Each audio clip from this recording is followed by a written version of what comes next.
Hi everybody, this is Crystal. So today I'm going to show you how to make this shawl here. It's actually super easy. It's just a 1-row repeat.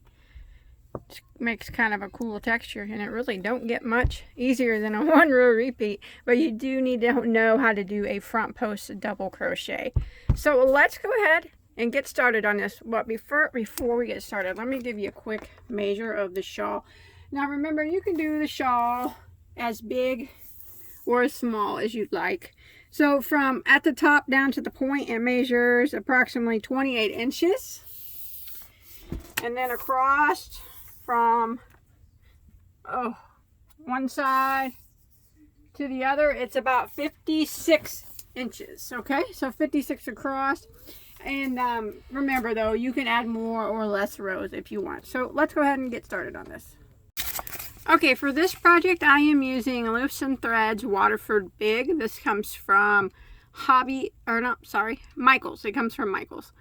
It is a bulky number 5. Now, you definitely don't have to use a bulky number 5. A 4-weight yarn will work. A 3-weight yarn will work. You'll just have to make, just keep repeating the row till you get the shawl as big as you want it to get. So it's pretty versatile. The color I'm using is called Coral. In case you're interested, this is a wool acrylic blend. Alpaca acrylic blend. I guess it's pretty much close to the same. And there are 243 yards per skein. And I went through 2.5 of these big ones.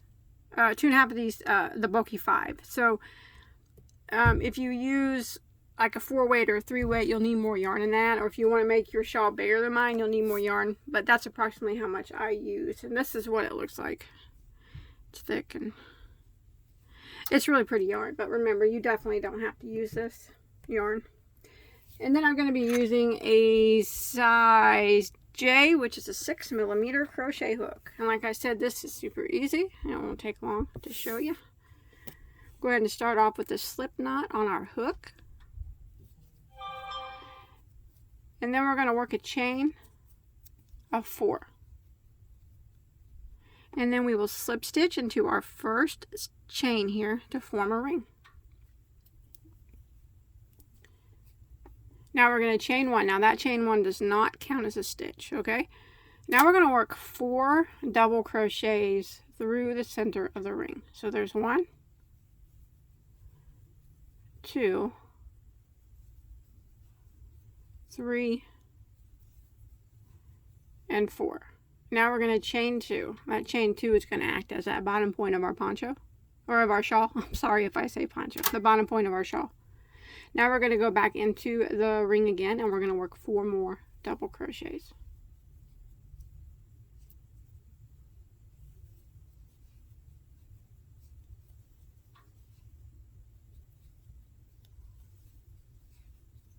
Just like that. And that'll end row 1. You'll have a total of 8 stitches. And then you'll have your chain 2 space. Row 2 is actually the repeat row for a whole shawl. So you can repeat it for as long as you want. We're going to chain 1 and turn our work.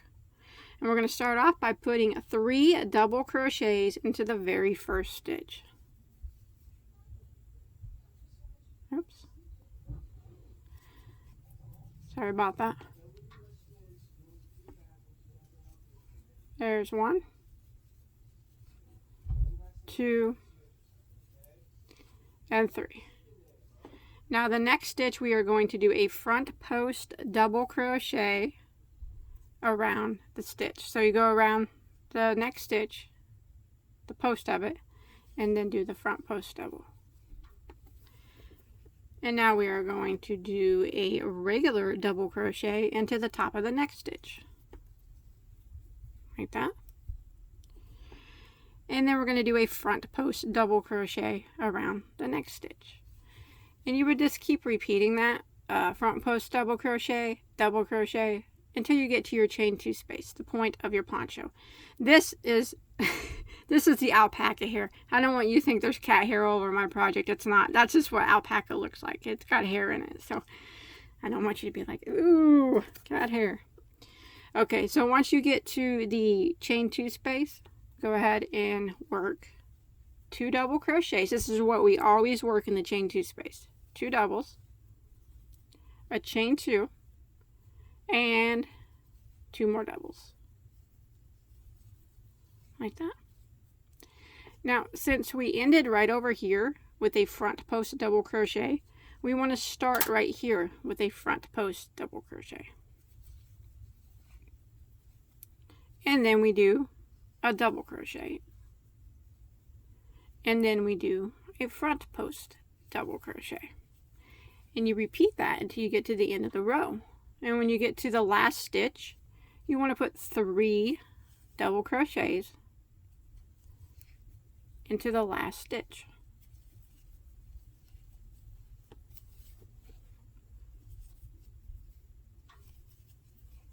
Just like that. So a row 2, you'll have a total of 16 stitches. Every round, you'll have 8 more stitches than you did the previous round. So round 3, what we're going to do is just repeat what we did on round 2. So we are going to chain 1 and turn our work. Now we're going to go right back into that very first stitch. We always put 3 double crochets into our first stitch.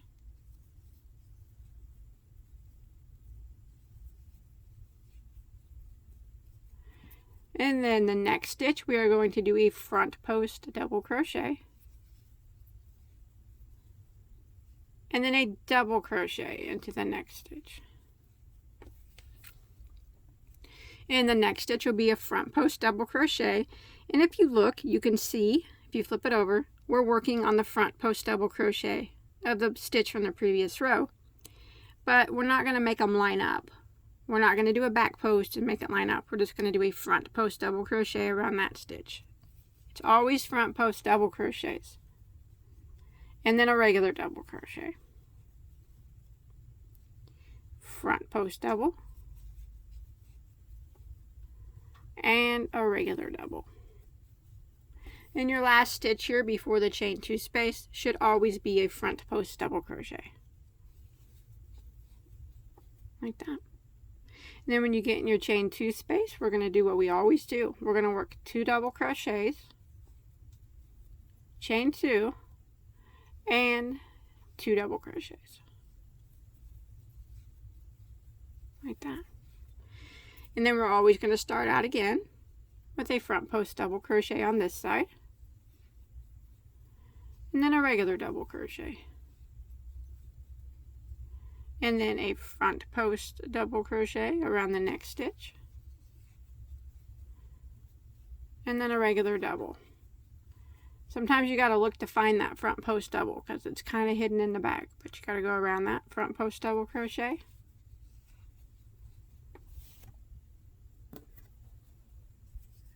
And then a regular. And a front post double crochet.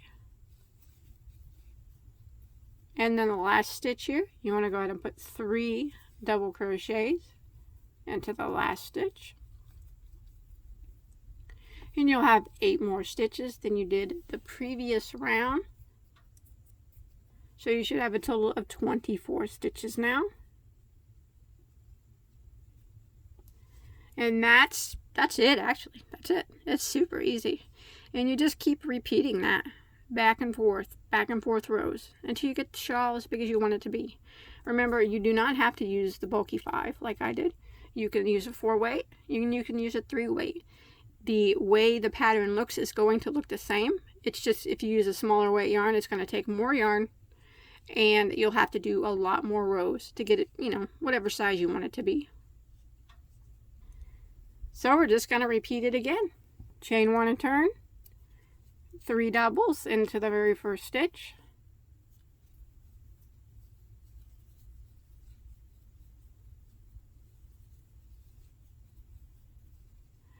And then front post double into the next.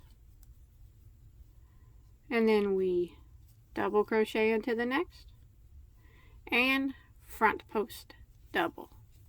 And we just repeat that until we get to our chain 2 space. And then we do our 2 doubles, chain 2, 2 doubles, and repeat it again up the side, ending with 3 double crochets into the last stitch. That's it. That's all there is to it. Super easy. It really didn't take me much time at all. But again, I did use a thicker yarn. But that's the pattern it makes. It's super cool. It gives it a nice, nice fall shawl or blanket shawl because it's nice and thick. Now remember, you can do as many rows as you want. I did a total of 32 rows. But remember, if you're using a lightweight yarn, of course, it'll need a lot more rows if you're wanting to make it a nice size shawl. But, you know, that's a nice quick tutorial. You can't beat those. Super easy project. Beautiful outcome. That's the kind of videos we like to watch, huh?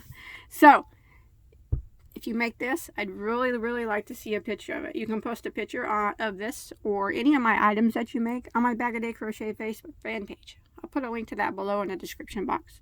Also, don't forget to check me out on Instagram. I post different things on Instagram than I do on Facebook, so maybe you want to give me a follow there. And let's see. Yeah, don't forget to hit that subscribe button. Give me a big thumbs up if you enjoy this super easy yet beautiful shawl. I think it turned out really, it's pretty. It's pretty. And as always, if you look over there to the right hand side of the screen right now, I'm going to put a playlist of all my other shawls in case you're interested in making some more. You can check those videos out too. So until next time, I hope you enjoyed my tutorial. I hope you had a good time. Everybody have a good night. Thank you.